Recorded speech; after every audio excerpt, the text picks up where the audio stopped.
Good morning, student. Today we discussed your syllabus.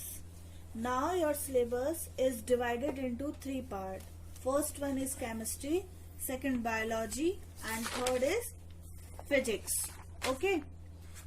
हमने अभी तक साइंस में पढ़ा हुआ है, 6th, 7th, 8th में हमने साइंस काफी कुछ पढ़ा है, पर इस बार हम कुछ दूसरे तरीके से पढ़ते हैं, इसलिए मैंने साइंस को 3 पार्ट्स में डिवाइड कर दिया है। अब आप सोच रहे होंगे ये केमिस्ट्री, फिजिक्स, बायोलॉजी क्या होती है, तो ये सब हम डिस्कस करेंगे।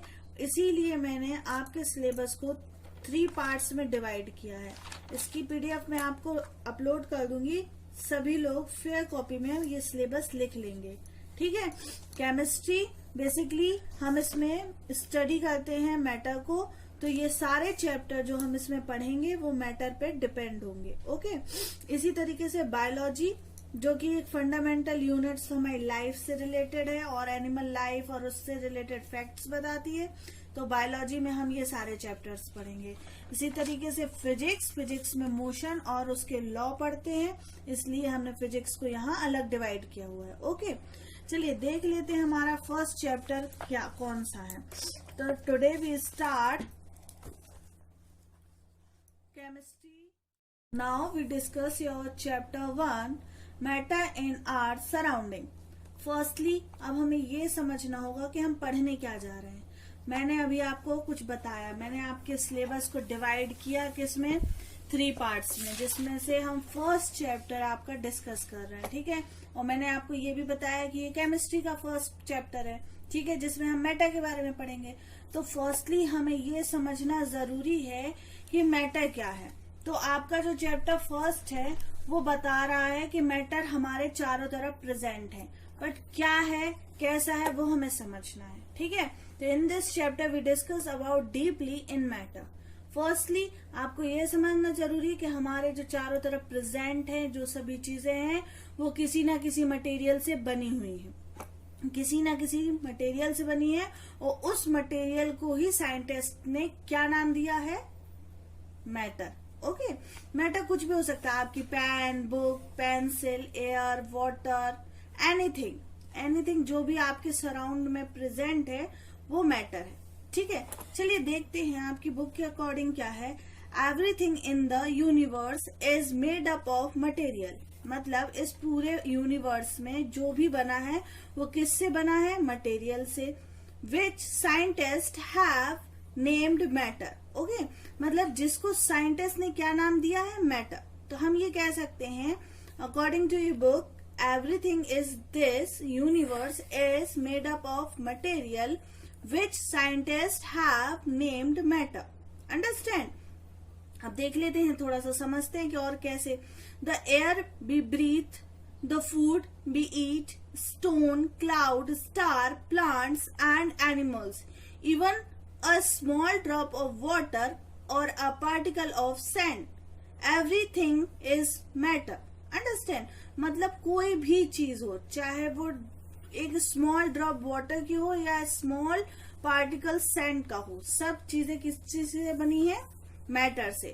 तो यहाँ पे हमें यही समझना है कि मैटर का क्लासिफिकेशन किसी भी तरीके से हो सकता है, वेरियस वे में, वेरियस तरीके से। बस हमें इसको इस तरीके से समझना है जो हमें समझ में आ जाए, क्योंकि मैं अपने अकॉर्डिंग भी मैटर को क्लासिफाइड कर सकती हूँ और आप अपने अकॉर्डिंग भी मैटर को क्लासिफाइड कर सकते हैं, बट हमें पढ़ना उस तरीके से है कि हम उसको इजिली पढ़ सकें और समझ सकें, ठीक है। चलिए देखते हैं आगे क्या है। आपकी बुक के अकॉर्डिंग हमने अभी ये जाना कि जो भी यूनिवर्स में है वो क्या है, मैटर है, और मैटर हमारे चारों तरफ प्रेजेंट है, ओके। चाहे वो छोटा सा एक पार्टिकल हो, किसका, सैंड का, या ड्रॉप हो वाटर की, सब क्या है, मैटर है। अंडरस्टैंड?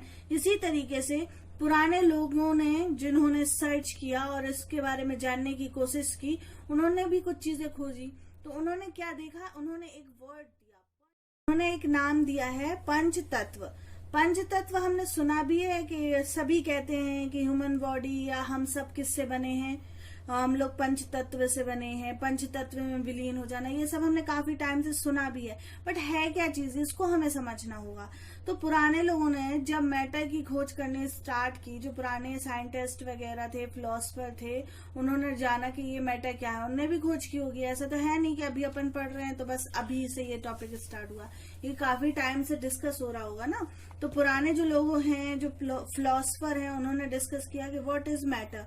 तो उन्होंने एक वर्ड दिया था, पंच तत्व। अब पंच तत्व में क्या आता है, air, breath, fire, sky and water.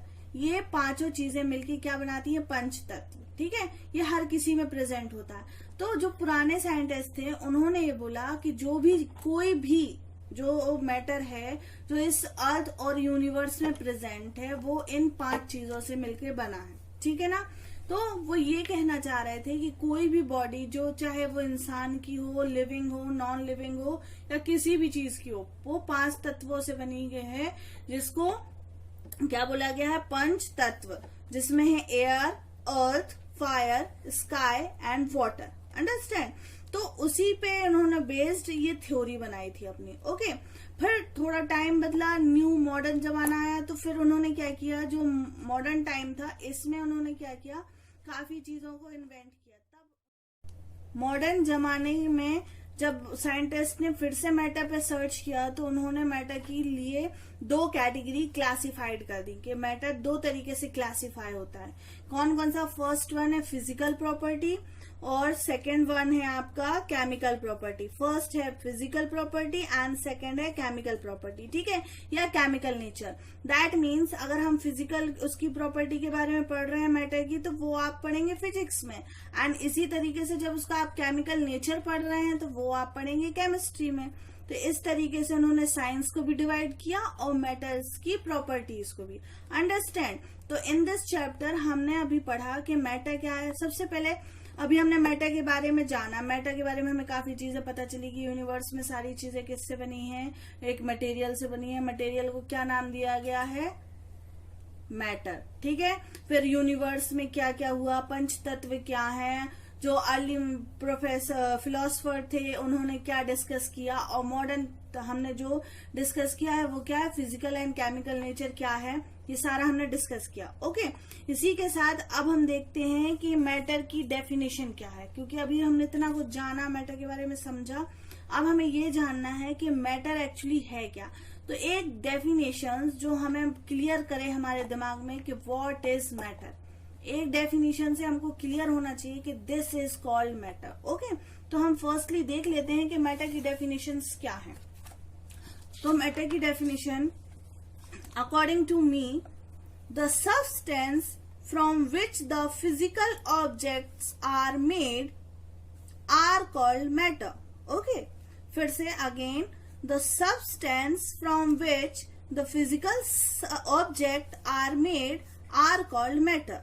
For example, book, pen, carbon, salt, etc. Okay, तो हम ये कह सकते हैं कि कोई भी चीज जो फिजिकल ऑब्जेक्ट की, कोई भी, चाहे वो कैसी, जो कोई भी सब्सटेंस हो, वो किससे बन रहा है, एक मटेरियल से। उस मटेरियल को क्या कहा गया है, मैटर। आया सबको समझ में। अभी भी किसी को अगर डाउट है तो हम फिर से एक बार पढ़ सकते हैं इसको। ठीक है, आप सभी को दिख रहा है, आपको ये देखकर राइट करनी है और लर्न करनी है। ठीक है, ओके। नाउ अब आपको 2 चीजें बतानी है। आपको मैटर को 2 तरीके से क्लासिफाइड करना है। नाउ अब आपको मैटर को 2 टाइप से डिवाइड करना है। आपको कोई भी मैटर जो आपके सराउंडिंग प्रेजेंट है, ऐसे कोई भी 5 एग्जाम्पल्स आपको देने हैं और उनका फिजिकल और केमिकल नेचर लिखना है। ठीक है, ये आपका वर्क है। आपको क्या करना है, फर्स्टली तो आपको मैटर की डेफिनेशन लर्न करनी है। ठीक है, सिलेबस आपको मैंने बता ही दिया, सिलेबस करना है, मैटर की डेफिनेशन और उसके एग्जाम्पल्स आपको लर्न एंड राइट करना है। उसी के साथ कोई भी ऐसे 5 एग्जाम्पल जो आपके सराउंडिंग में प्रेजेंट हैं, आपको वो लिखने हैं। किस बेसिस पे, फिजिकल एंड केमिकल। मतलब आपको उसका फिजिकल नेचर कैसा दिख रहा है, दूर से वो कैसा दिख रहा है, और केमिकली वो आपको कैसा फील हो रहा है। अकॉर्डिंग टू यू आपको अपने अनुसार लिखना है। इसमें किसी को किसी चीज की हेल्प नहीं लेनी, जितना आपको समझ में आया है उस बेस पे लिखना है। फिर इसके आगे अगर आपको नहीं आता है तो मैं आपको समझाऊंगी, बट आपको अभी आपका वर्क है कि आपको 2 चीजें करनी है, मैटर की डेफिनेशन और 5 ऐसे एग्जाम्पल मैटर के जो आपके सराउंडिंग में प्रेजेंट हैं, जिन्हें आप रोज देखते हैं, उनका physical and chemical nature. Okay, ठीक है, थैंक यू।